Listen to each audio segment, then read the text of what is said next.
turut berkabung atas kabar tenggelamnya Emeril Khan, putra Bapak Ridwan Kamil. Semoga diberikan takdir terbaik untuk beliau. Amin. Mengenai Sungai Are yang menjadi tempat tenggelamnya putra Ridwan Kamil, saya jadi kepikiran nih atas makhluk-makhluk mitologi yang ada di Sungai Negara Barat. Untuk menjawab rasa penasaranku, aku sudah merangkum dari beberapa sumber makhluk mitologi di danau dan sungai di negara barat. Check it out.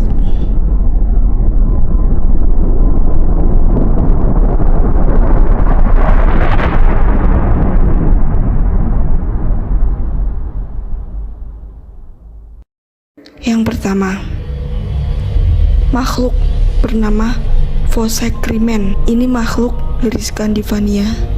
Makhluk ini sangat aneh, terlihat seperti pemuda tampan, benar-benar telanjang, dan memainkan biola ya di bawah air terjun. Dia tidak mengganggu orang, juga tidak membantu orang, kecuali saat dia marah karena diusik. Dia adalah musisi yang luar biasa, dan akan memainkan biolanya dengan sangat indah. Permainannya sangat indah sampai mempesona hati orang yang mendengarnya. Ia marah atau kesal jika ada orang bermain musiknya buruk di dekatnya, yang akan merubah dia menjadi monster yang menakutkan. Dulu ada cerita tentang orang yang memintanya untuk mengajar mereka biola, dan dia akan dengan senang hati ajari mereka selama mereka memberinya makan, terutama makanan daging. Rupanya kualitas pengajarannya sangat berbeda tergantung dari makanan yang diberikan. Yang kedua ada Vodianoi. Ini adalah makhluk mitologi dari Slavia. Mereka mendiami sungai dan kolam. Wujudnya seperti katak. Wajah dan rambutnya panjang kehijauan. Janggutnya juga hijau, panjang, mencapai kakinya. Tubuhnya bulat, yang biasanya tertutup alga, dan kulitnya ditutupi sisik ikan berwarna hitam. Itu diyakini sebagai roh air dan memiliki kecenderungan untuk menjadi jahat. Kadang-kadang, konon, Vodianoi menyembunyikan dirinya di bawah air yang benar-benar terendam dan memiliki bunga yang indah tepat di atasnya. Bunga itu berfungsi sebagai daya pikat bagi orang-orang untuk mendekat dan mengambilnya. Jadi ketika seseorang melangkah mendekatinya, itu akan menyeretnya dan masuk ke dalam air. Dan kemungkinan dua hal yang bisa terjadi.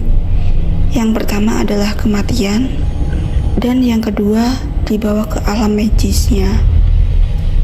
Alamnya itu kerajaan air dan dipaksa untuk menikahi dia atau menjadi budaknya seumur hidup atau keduanya. Selanjutnya ada makhluk Dobarcu. Makhluk ini mendiami danau kepulauan Inggris. Mereka menyerupai berang-berang atau sejenis goldfish yang sebesar buaya. Tubuhnya sepanjang 7 kaki. Mereka tidak ragu dalam menyerang manusia dan bisa berlari secepat kuda ketika mereka dingin. Dan dia bisa berlari secepat kuda ketika dia mau. Mereka biasanya ditemukan dalam kelompok atau pasangan ketika mau mengejar. Mereka selalu berbentuk tim dan bergiliran mengejar sampai mangsanya tertangkap. Saat mereka terancam, mereka mengeluarkan suara peluit atau pekikan bernada tinggi untuk memperingatkan kelompok mereka. Selanjutnya ada Avanj. Ini monster danau dari mitologi Wales. Mereka akan memangsa siapa saja yang berenang atau jatuh ke danaunya. Mereka dijelaskan terlihat seperti buaya atau berang-berang.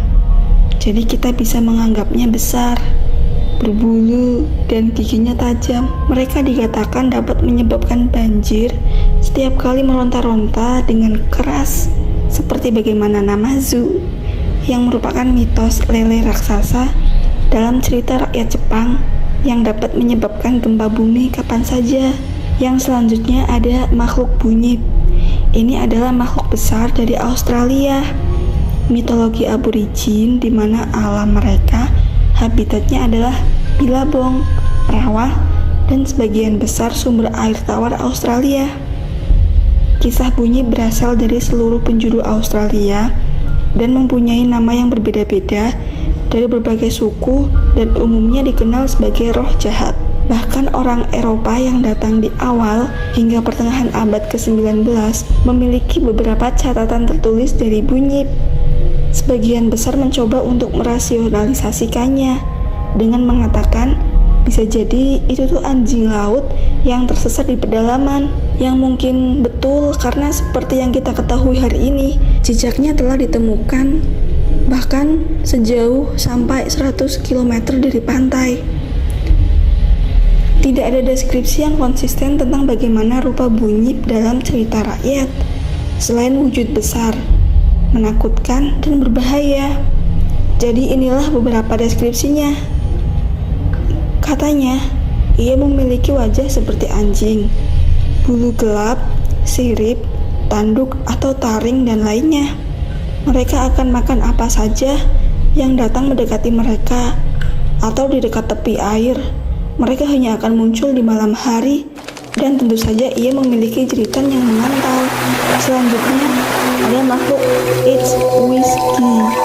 Mereka adalah makhluk jahat, dan lebih baik Anda menjauh dari mereka daripada menjadi celaka. Mereka persis seperti kelpie. Mereka bisa berubah menjadi pria tampan atau kuda cantik atau kuda poni. Yang membuat mereka berbeda adalah bukan dalam penampilan mereka, tetapi bagaimana cara memakan kamu. Mereka kebanyakan hidup di danau atau laut, di ceruk Skotlandia, dan seperti rumput laut. Mereka akan sangat agung, orang-orang hanya ingin mencoba dan mengendarainya. Pada saat itu, dia akan mengeluarkan perekat untuk membuat Anda menempel di atasnya tanpa ada kesempatan untuk melarikan diri.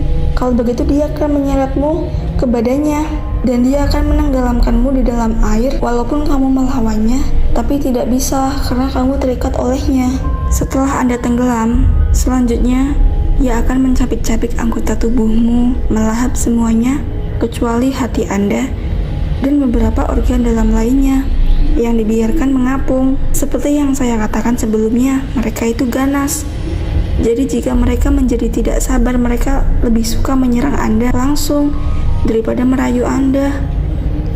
Jadi menjauhlah dari orang asing atau kuda manusia yang Anda lihat sendiri di dekat air. Selanjutnya ada makhluk Abaya. Abaya adalah makhluk mitologi dari Melanesia. Itu adalah monster mirip belut yang hidup di dasar danau air tawar di Fiji, Kepulauan Solomon, dan Vanuatu. Abaya tampaknya menjadi penjaga danau dan mempertimbangkan segala sesuatu di danau untuk berada di bawah perawatannya. Jadi siapapun yang bahkan mencoba untuk menyakiti atau mengganggu danau akan terbunuh olehnya.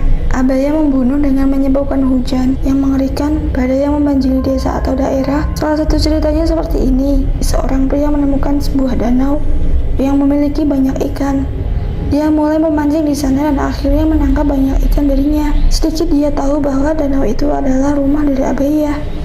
Senang, pria itu memberitahu desanya tentang danau yang melimpah. Orang-orang pergi ke sana hari berikutnya dan mulai memancing. Rupanya wanita berhasil mendapatkan belut yang besar, tapi belut lolos dengan kekuatannya dan ukuran. Belut itu adalah Abaya sendiri. Jadi Abaya marah karena habitatnya telah diganggu dan bawahannya tertangkap. Dia membalas dengan menyebabkan air hujan besar turun malam itu, menyebabkan air dari danau naik dan membanjiri desa, menenggelamkan semua orang di dalamnya. Satu-satunya yang selamat untuk menceritakan kisah itu adalah seorang wanita tua yang tidak mengambil bagian dalam memancing atau makan apapun dari danau itu. Makhluk-makhluk mitologi tersebut sama sekali tidak ada kaitannya dengan tenggelamnya korban di Sungai Are, Swiss ya. Rangkuman ini saya buat semata-mata hanya untuk menjawab rasa penasaranku. Terima kasih sudah menonton videonya.